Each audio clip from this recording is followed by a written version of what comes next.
नमस्कार, मैं हूं वीरेंद्र चौधरी और न्यू इंडिया न्यूज़ में आपका स्वागत है।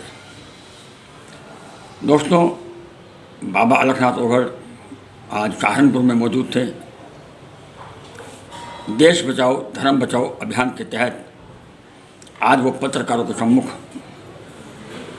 जो कुछ बोल रहे थे, उन सवालों के बीच में सवाल आया कि वसीम रिजवी हिंदू धर्म में उन्होंने वापसी की है और किसी हिंदू संगठन ने उनका स्वागत नहीं किया। बाबा भड़क गए, बोले उनका डीएनए चेक करा लो, वो तो पहले से ही हिंदू थे। देखें बाबा क्यों भड़के, क्या सवाल था और बाबा ने कितनी खूबसूरती से क्या जवाब दिया। उसका नारा नहीं लगेगा तो किसका लगेगा? नहीं, मेरा जकात मकात का लग जाएगा या जमात का लग जाएगा? मेरा ये कहना या भिगमंगों का नारा लगेगा या शरणार्थियों का नारा लगेगा, या जो देश में कमजोर बन के माइनॉरिटी बन के देश को चूस रहे हैं और देश के संविधान को डरा डरा के हिंदुओं को दिखा दिखा के कुव्याख्या करके हमें ही डरा रहे हैं और हमें लूट के खा रहे हैं और हमारे से अतिरिक्त बेनिफिट ले रहे हैं वोट बैंक की राजनीति के तहत, उनके नारे से देश चलेगा? संविधान समत्व को लिए हुए कुव्याख्या बंद कीजिए, सुव्याख्या करिए। 2 दूनी 4 होता है, 2 दूनी 3 या 6 नहीं होता।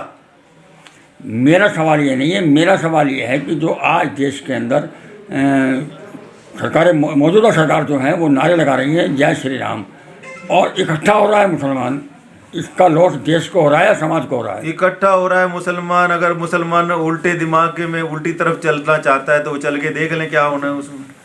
अगर सीधी तरफ इकट्ठे होते हैं, अगर राम के आचरण में इकट्ठे होते हैं तो स्वागत है, विपरीत में होते हैं तो अपनी दशा दिशा को पालेंगे। जिसने भी अंत किया है उसने दुर्गति को पाया है, ऐसा तो इतिहास कहता है।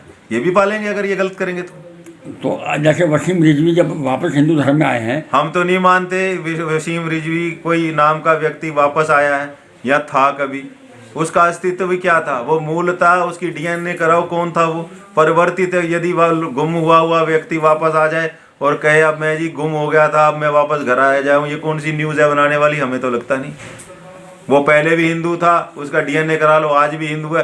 बीच में दिशा भटक गया, रास्ता भूल गया, किसी और के घर गया, पिट छित के वापस आ गया, तो अपने घर आके फिर कह देगा न्यूज़ लगाओ जी मैं अपने घर आ गया हूँ। How does it make a difference? नहीं, जब वो वापस आ गया तो समाज ने उसका कहीं भी स्वागत नहीं किया। कौन सा समाज?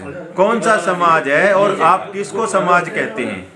हर एक व्यक्ति अपने आप में एक समाज है। जिस दिन ये समझने लग जाएगा कि मैं स्वयं समाज हूँ, उस दिन कलेश ही खत्म हो जाएगा। अपने उदाहरण को, अपने स्वभाव को, अपने आप को प्रस्तुत करे समाज में कि आप ही समाज हैं। जिस दिन ये समझ में आ गई उस दिन इस तरह की बातें खत्म हो जाएंगी, विराम ले लेंगी। बनना है तो राम बनो, श्याम बनो, घनश्याम बनो।